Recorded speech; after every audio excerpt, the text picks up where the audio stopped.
জিনা হারাম করে দেবো। এই ভাঙড় থেকে আমি অঙ্গীকারবদ্ধ হয়ে যাচ্ছি আজকে থেকে। সবাই সাক্ষী দেখো, আজকে আমি ভাঙড়ের টিএমসিদের জিনা হারাম করে দেবো। আমি ভাঙড়ের টিএমসিদের জিনা হারাম করে দেবো। প্রস্তুত আছো? প্রস্তুত আছো? প্রস্তুত আছো? প্রস্তুত আছো?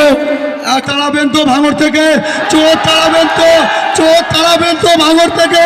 আমি আপনাদের সাথে অঙ্গীকার হচ্ছি, এই ভাঙড় থেকে চোর মুক্ত করব, এই ভাঙড়কে সন্ত্রাস মুক্ত করব। একক দলের ঘুম হারাম করে দেবে এই ভাঙড়ের মানুষ।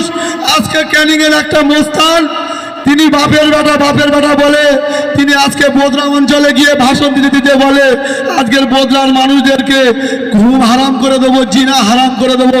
বন্ধু, তাই আজকে আপনাদেরকে বলি আমি, আপনারা আজকে দেখে যান। আপনাদের যদি চোখ থাকে তো দেখেন, নইলে বাড়িতে টেলিভিশন চালান, টিভিতে দেখেন।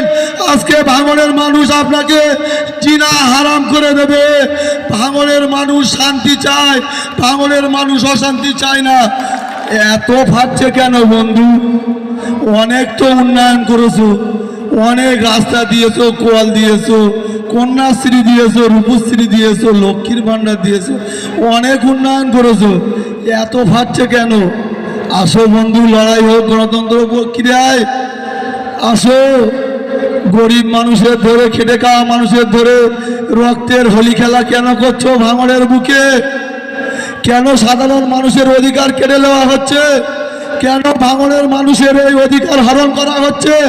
আমি আপনাদেরকে শুধু একটা কথা বলবো, আগামী দিনে ভাঙড়ে যত চুনোপুটি নস্তানরা আছো, আজকে তোমরা সাবধান হয়ে যাও, নইলে আমাদের ছেলেদেরকে যদি একবার বলি তোমাদের জিনা হারাম করে দেবে।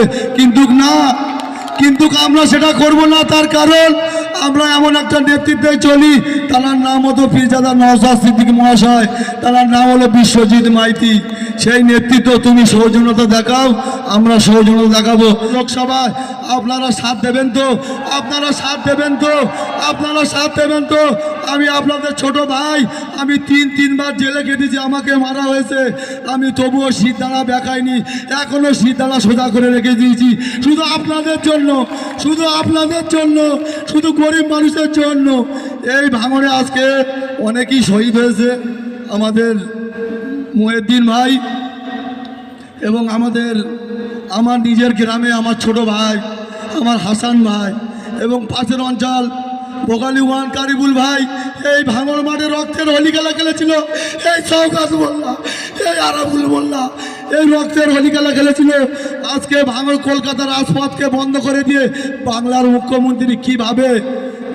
মুখ্যমন্ত্রী কিভাবে পুলিশ প্রশাসনকে দিয়ে কত বাধা দেবে, কতবার আমাদের বাধা দেবে। আজকে আমাদের ছেলেরা অনেক মার খেয়েছে, অনেক গুলি খেয়েছে, অনেক জেল খেটেছে। আমি তোমাদেরকে এখানে মস্তানি করে যাচ্ছে, আর ভাঙড়ের এই নেতারা কি করছে?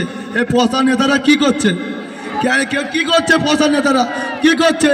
আসো, ময়দানে আছি আমি, ময়দান ছাড়তে আমি নারাজ। তবে হ্যাঁ, গণতন্ত্র প্রক্রিয়া লড়াই হবে, সাধারণ মানুষকে নিয়ে নয়, গরিব খেটে খাওয়া মানুষকে নিয়ে নয়, বেকার যুবকদের দিয়ে নয়, গরিব যারা করে তাদেরকে নিয়ে নয়। আসো বন্ধু, কেন গরিবের ওপর অত্যাচার? আজকে নওশাদ সিদ্দিকী ভাইজান আজকে পশ্চিম বাংলা কাঁপিয়েছে।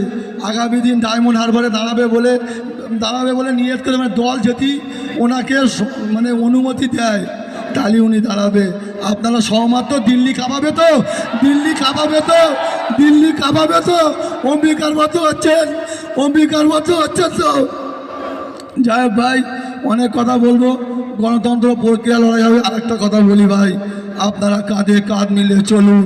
আজকে পশ্চিমবাংলার বুকে নয়, সারা ভারতবর্ষের বুকে এই টিএমসি নামক, এই বিজেপি নামক, যে আজকে আমি বলিনি এ কথা, আজকে মুকুল রাই বলছে যাহাই বিজেপি তাহাই তৃণমূল, যাহাই তৃণমূল তাহাই বিজেপি। এটা আমি বলিনি। আজকে আমরা জেলে ছিলাম একসঙ্গে পার্থবাবুর সঙ্গে। আজকে পার্থবাবু কি বলছে শুনবেন, একটু শুনবেন। পার্থবাবু বলছে আজকে যে সব পাখি মাছ খায় আর মাছরাঙা পাখির দোষ হয়। শুনেছেন আজকে কোথায় মোস্তানি করছো? ভাঙড়ের বুকে মোস্তানি করা ছেড়ে দাও, পশ্চিম বাংলা থেকে তোমাদের উৎখাত করব। যাই হোক বন্ধু, আপনাদের দুয়া আশীর্বাদ নিয়ে ছোট ভাই আপনাদের সঙ্গে কিছু বললে আপনারা দোয়া আশীর্বাদ করবেন, আপনারা দোয়া আশীর্বাদ করবেন। এই ছোট ভাই তোমাদের জন্য জান দেবে, এই ছোট ভাই তোমাদের সাথে থাকবে, কথা দিলাম।